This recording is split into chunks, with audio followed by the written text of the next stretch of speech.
Hey, everyone, it's Lunch with Mal. And I really hope you can't hear the sound of the trimming saw. I forget what they're called, the little nibbly buzz cutty saws going on in the background. We're having our bathroom redone right now, and they're working on re-drywalling the shower, and it's loud. Um, so it's going to distract me, but hopefully it doesn't distract you.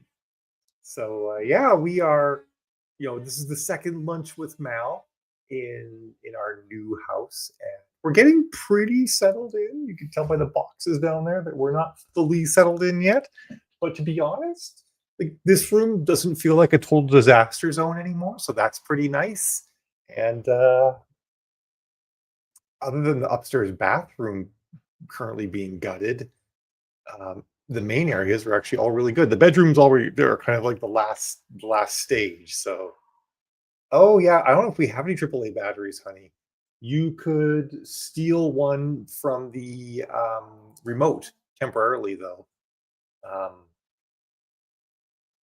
or you could come in and grab my extra cute headphones. Good morning, Tim. See, I got these. I got these. Wait, where's the button for the light? Here we go. Ta-da! So you could get all the action if you really wanted, honey. Um, anyway, but yeah, you could also just steal a AAA battery from the remote. I have some other ones in here. I'm sure everybody finds our battery stories riveting. I swear, the price of AAA batteries. I was at a pharmacy, which is a Canadian pharmacy. And it was $8 for two AAA batteries, and they're Duracell, so they're not some no name brand. But I'm like, I'm pretty sure I could spend $8 and get like a dozen of these on Amazon. And good morning, Tim. How are you doing today? So yeah, today the topic is often Facebook ads, and it is again today the main topic. Um, now that we've been settled, I've been able to spend like most of this week pretty much just immersed for the entire day in the land of Facebook ads, and yeah, my only determination is that change is the only constant. Like I said in the description for this video, my computer is leaking. I'll have to deal with that later. Yes, I have a water cooled computer, and I must not have tightened something up properly because it is doing the dripping. It is just water though, so it's fine. Anyway, yeah, or Walmart. You're right, Tim. We don't go to Walmart, right? Because it's Walmart. We avoid Walmart whenever possible, which isn't all the time. I'll admit I do shop at Walmart sometimes. I try to shop at Canadian Tire and Home Hardware. Um, for those of you who are in America or other countries and are not familiar with Canadian Tire is the most interesting store in the universe. It used to like be mostly an automotive shop, but over time, it's like almost Walmart level of stuff, um, kind of thing. Like it's still an automotive store, but you can also get all your home improvement tools. It has a pet section, it has outdoor furniture, it has basically, other than a lumber yard, everything a Home Depot has, plus a food area and home appliances. It's kind of nuts. I think, and also most of them have a store called a Marks next to them, and Marks also sells clothing. So the only thing they really don't have is like a full grocery store. And I would not be shocked if there are Canadian Tires out there with like full grocery stores in them as well. It's kind of wild. Rucha, what did they change now? Everything? Oh, you found a battery in the battery box. Nice. That's awesome, buddy. Um, it's interesting because like as an individual, you might not notice that much change in the ad manager because what Facebook typically does is they test out different changes with different people. They'll take segments of their audience and they'll try different changes with them. Me working on so many ad accounts, I see a lot of these changes, and it can actually be really confusing for me because I'll go from one ad account to the next, and things will completely move where they are. I think, to be honest, I think the most annoying change that they've made this year, if I want to think of something that's just as irking me, is if you're running a non-dynamic creative ad, when you want to set up your when you want to go in and put in your image and your text and all that, it walks you through that wizard flow thing. So the first time you do it, you go through this pop up with all these different steps, and then it's just all on the page, and you can just edit things manually from there. They used to have that like back in 2017, I think is when it finally went away. It might have been, no, it was early 2018. Making the ad had an entirely different interface than editing the ad, and they combined it all down to just be one interface. So editing an ad and making an ad looked the same. And it was wonderful because then you didn't have to remember these two different ways. And they're going back to it, and it drives me bonkers. Like, we don't need a wizard flow for all these things. But the reason why they have that is they want to squeeze in all of their AI nonsense um, into and kind of like get you to turn it all on without really knowing. And it's been, hey Rebecca, nice to see you. It's been super annoying, and that's been like really the name of the game for Facebook this year, is them trying to jam AI into everything in the platform. Um, and it's funny, like people talk to me, they're like, well, apparently the recommendation is to, I've been hearing everybody say, just turn off all the AI stuff. And I'm like, I've been saying that since January of 2024. Turn off all the AI stuff. It's just not good enough at targeting yet. And like, and by the way, one of the ways you can spot AI stuff in the Facebook platform is it's almost exclusively all labeled Advantage Plus. So anytime you see Advantage Plus this or Advantage Plus that, it's AI. And also, there, in depending on the kind of ad you're running and which version of the ad manager you have, you might see things like when you go to put in age groups and gender and all that, a toggle for whether or not you want to use it as a suggestion or not, and make sure you always uncheck the suggestion toggle box so that Facebook does not take it as a suggestion and actually like listens to the settings that you put in. Um, oh, I know Tim mentioned the AI thing has been the name of the game for all the tech companies. It's absolutely true, but most of us don't spend thousands of dollars a month with the other tech companies. I mean, probably some people do too.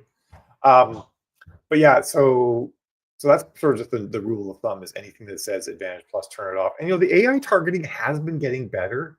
And if you're running an audience that if you want to write something that's like really middle of the road, like a standard thriller kind of book, or maybe standard fantasy, hero's journey kind of fantasy that appeals really broadly to both men and women, the Advantage Plus targeting can actually work for you.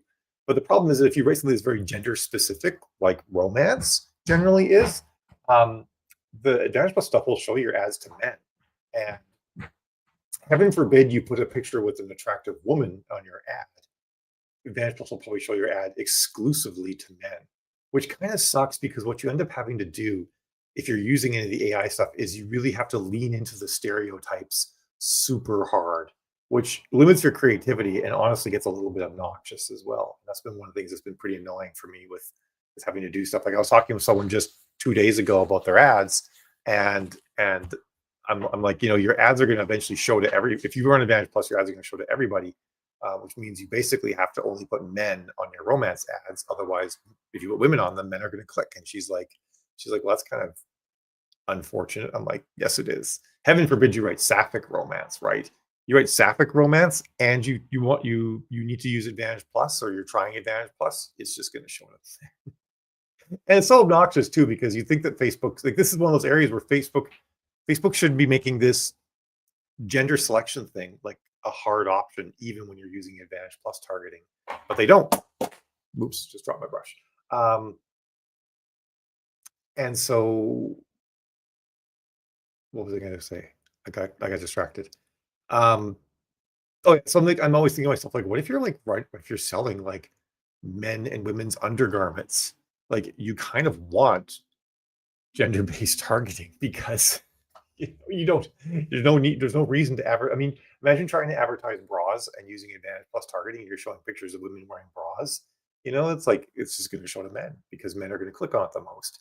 And everything across the board, every kind of social media, whether it's the social media's native platforms, like they're just regular, like, you post stuff to your friends and whatnot to see, or it's their advertising platforms. Everything is all based on a learning phase where you make content, be it an ad or a regular post, and it gets shown to a small snippet of people. And then based on how those people react, Facebook or Twitter or TikTok or Instagram or whatever will then show your content to people like the people who clicked, and they'll have a variety of internal parameters for how they figure out who is like who. And if nobody is interested in your content, then it just stop showing it to anybody.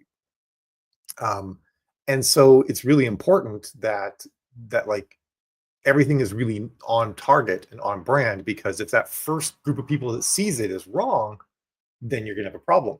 Now, also of interest, if you really kind of think about that even further, let's say you write cozy mysteries, um, and your audience is an older audience, potentially most of them being retired. Well, and you're advertising in the United States.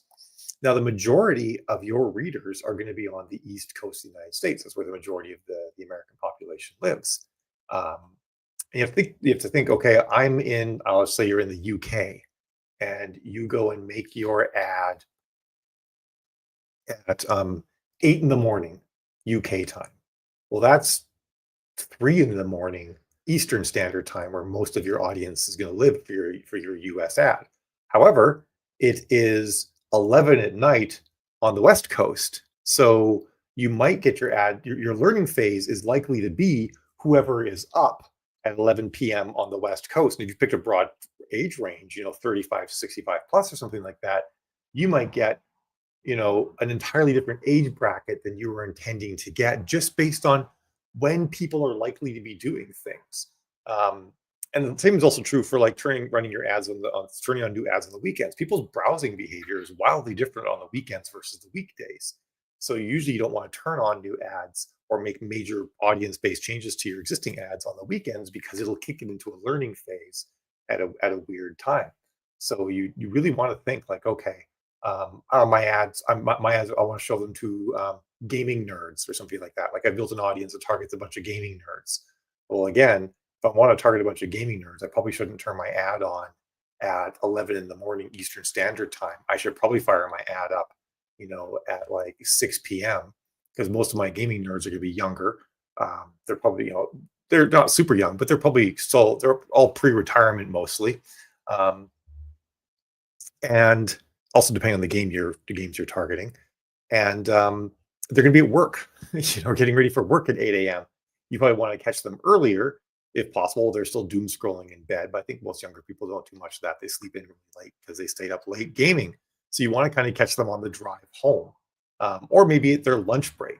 So you want to turn your ad on sort of at the times when you think your audience might be kind of like tooling around. You might need to experiment with this a bit, but that's one of the biggest things, is because the that learning phase is so important. You really need to like experiment with it by time as much as anything else. And that's been one of the big things I've been thinking about lately. Because if you've been doing ads a bit, you've probably like found that you can take an ad that's working great and duplicate it exactly as it is, and it won't work at all. You could take the same ad, same audience, same creative, same everything, and make it 10 times, and each one will behave differently. And a big part of that is when you make it, because when you first make an ad, you've made this big audience of like 5 million people. But the learning phase happens with the first 700 to 1,000 people. And once Facebook shows that ad to the first 700,000 people, it builds a smaller internal audience of who it's going to show your ad to, that's maybe only like 100,000 people versus like the full 5 million that you picked.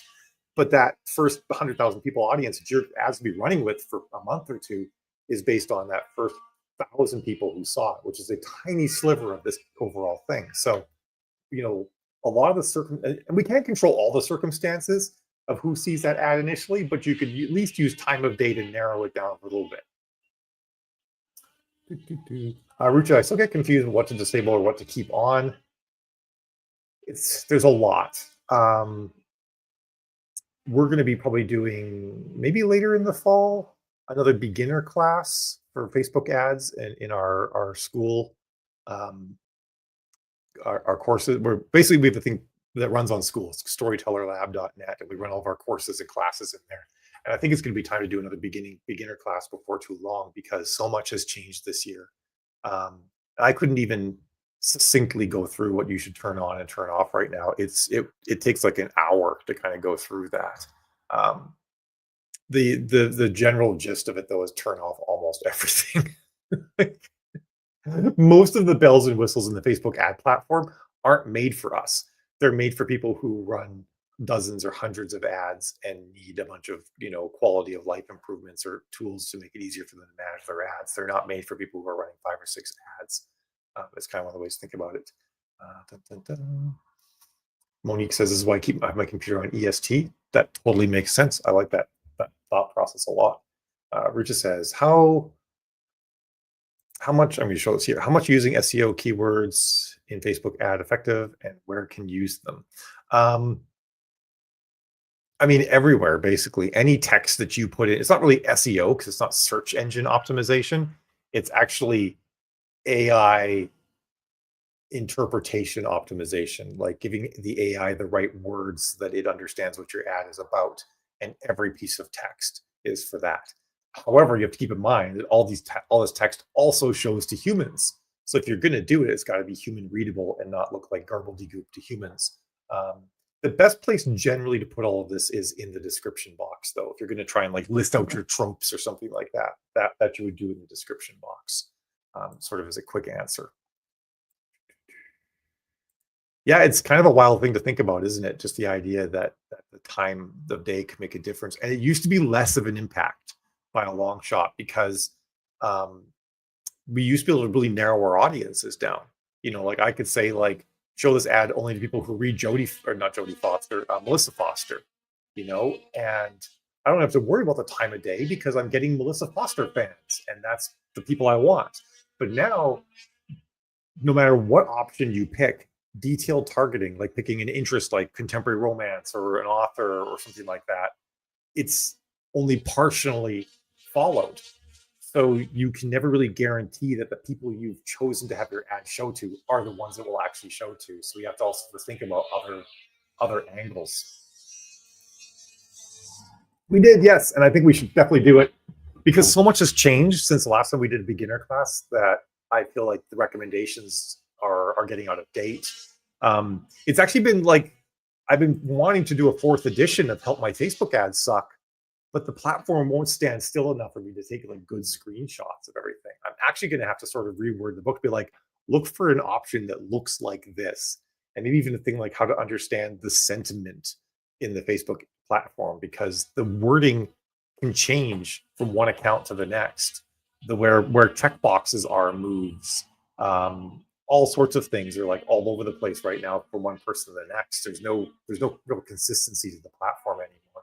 So it's been really hard to actually write the book about how to do everything right now.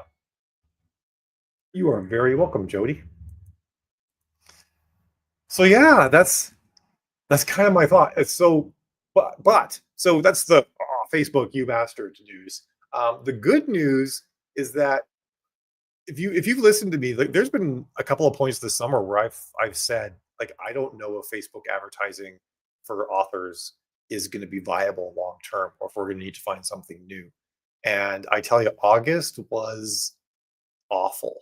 Um, it was super hard to keep ads running for any decent period of time, like more than a couple of weeks. Um, it was super hard to get ads that really would kick off and do well. But September has stabilized a bit. So I'm actually pretty optimistic about that, about things like getting back into more of a normal groove this September. And that is normal, by the way. August is always one of the worst months of the year. I would say that August and February um, are kind of tied for the 2 worst months of the year. Although sometimes August is fine and it's late June, early July. That's a complete crapshoot. This year, mid July was actually really good, though. Mid July faked me out. I didn't think August was going to be as bad as it was, but it ended up being bad. But I would say that, like, really since the beginning, like late spring, early summer, I've been struggling thinking like ads don't work as well as they used to. Um, and I've spent a lot of the time this summer sort of learning what I need to do differently. And Facebook's also been changing their platform a lot too. So I think that some of the things that I've learned, some things to do better with ads. Facebook has fixed a lot of things in the platform that were kind of iffy for a while. Uh, and I think together they've worked towards making September better. But I do think the thing that we have to sort of accept is that your ads will show to just about anybody at a certain point. So currently, we can still control country, gender, and age with our ads, but beyond that, they can show to anybody, which means our creative has to get even better. We have to get more and more on point with what our ads look like, um, with what kind of genre and trope signals they give, and also really maximizing our use of all of the creative, making sure that we signal both to humans and to AI what our ads are about.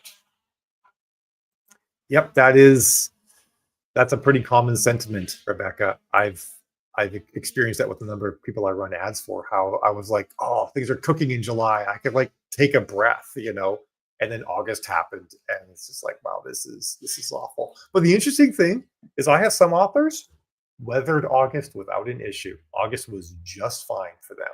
So it's when things like that happen, I'm like, okay, this is not universal.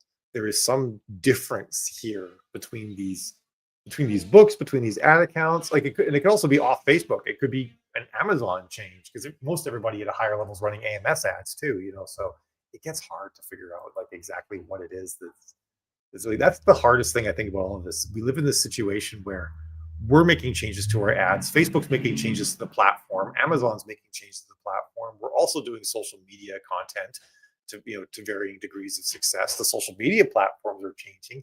Like consistency does not exist. I was doing yesterday. I recorded a presentation for the writing galas that they're going to be showing in an upcoming online conference that they're running, and I said like in the presentation, like I'm not going to teach you specifics here today about the platform because everything I would tell you right now is going to be incorrect in a month.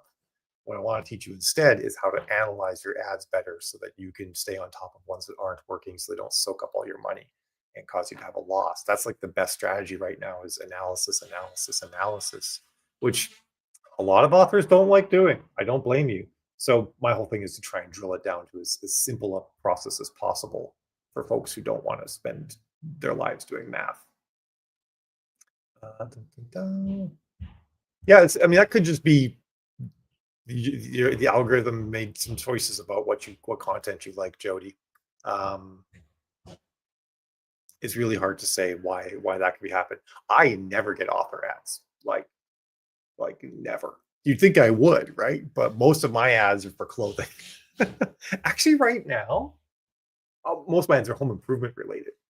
Um, but the interesting thing is like one of the big things about the way the platform works is that you're going to get ads for the most expensive thing you're currently buying. If you start shopping for cars, your ads are all going to change to cars in a heartbeat.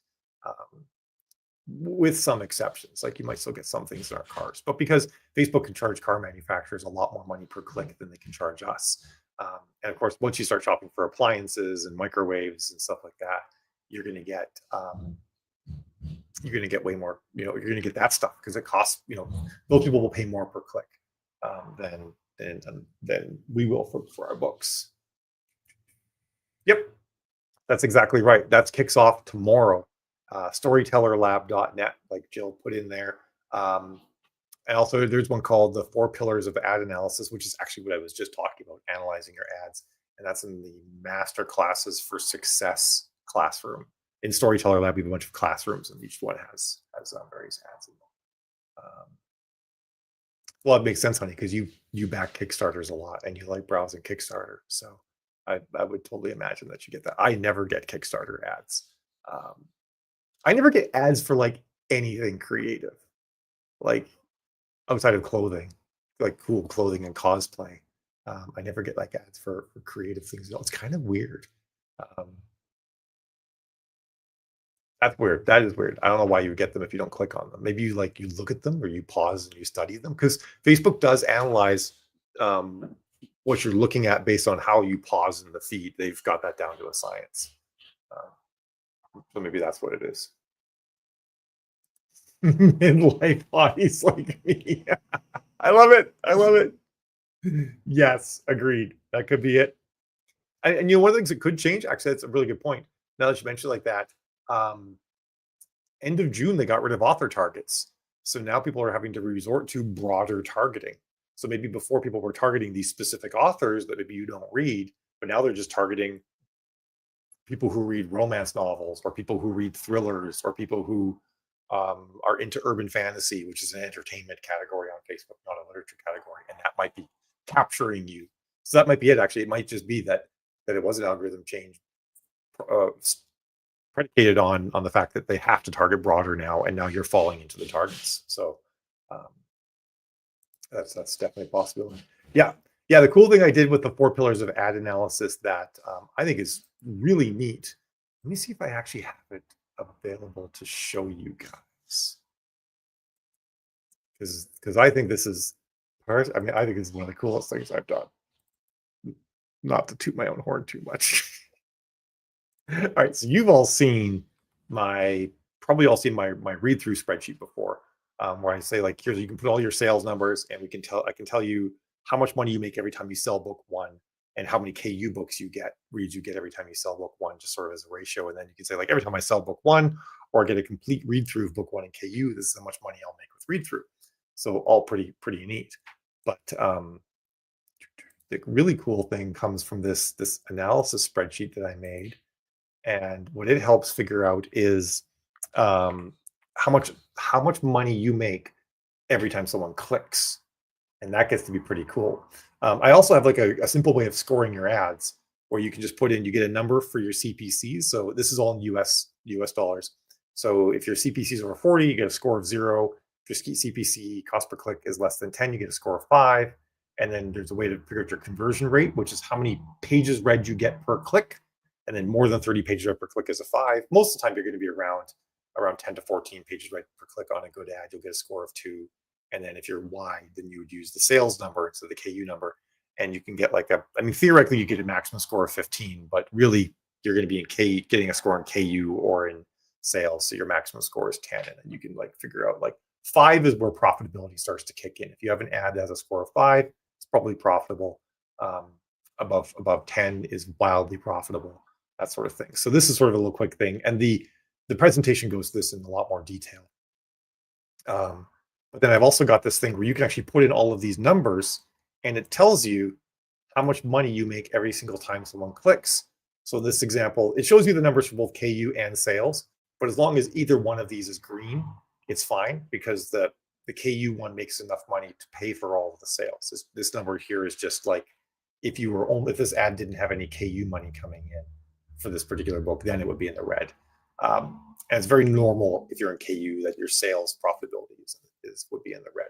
But this particular book makes 33 cents every single time someone clicks, which means that it's profitable with a CPC up to 33 cents per click. But if I could get my CPC, my cost per click on my ad, down to 16 cents, I would be doubling my money. So this particular spreadsheet, it just takes a bunch of numbers from that I outline in the presentation, and a lot of them are actually taken from the read-through spreadsheet. So this one's taken from Facebook Ad Manager. These 2 are taken from Facebook or Amazon attribution data, and this one too. And these 2 are taken from my read-through spreadsheet. So you just pull these numbers from different places, you just plug them in, and it tells you if you're profitable or not. Just boom. So this is the value of a KU click, but because I have that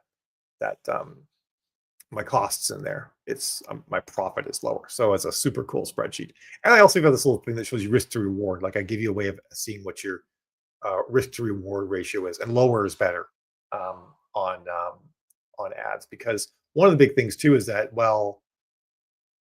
actually, I'm not going to spoil it. It's all in the presentation. And again, you can go storytellerlab.net and watch that presentation. So let me turn this off.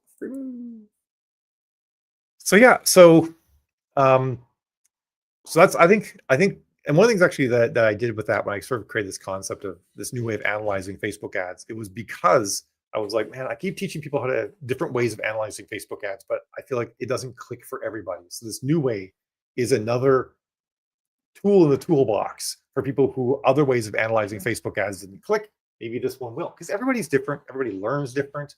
And everybody learns from people differently. Like there are people who say like wasn't able to learn this from this other person, but I was able to understand the way you presented it and learned it. I'm thinking like, wow, I actually think they do a better job than I do at teaching this thing.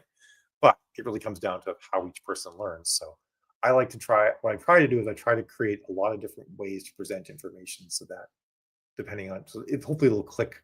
Eventually someone will see the right version, right presentation of the information, and it will click for them in the way that it's needed. So but that's kind of everything I want to talk about. I am stoked if people want to sign up for storytellerlab.net because tomorrow we kick off the genre and trope workshop.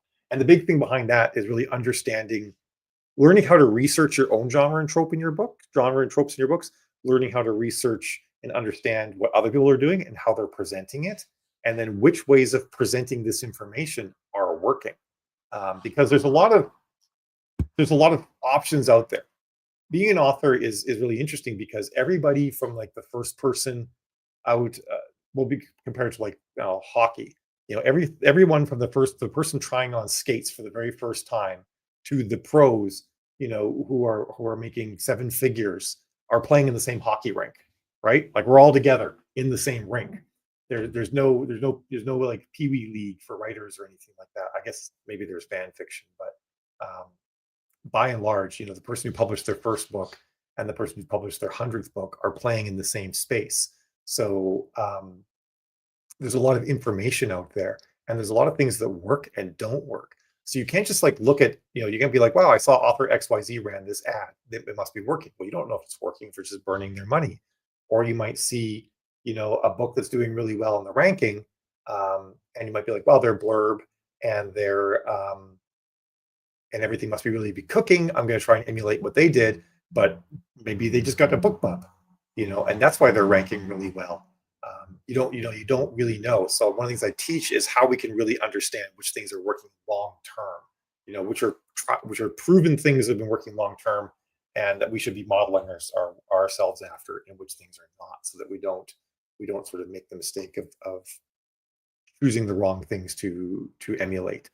So that's a big part of the class. And then the second part of the class is all going to be, and this is a new part, how to put all this into our Facebook ads and make it so our Facebook ads are better at conveying genre and trope and tying in with our product page to sort of tell a complete story, because that's becoming more and more important, because with all these AI changes, we're losing control over who our ads show to.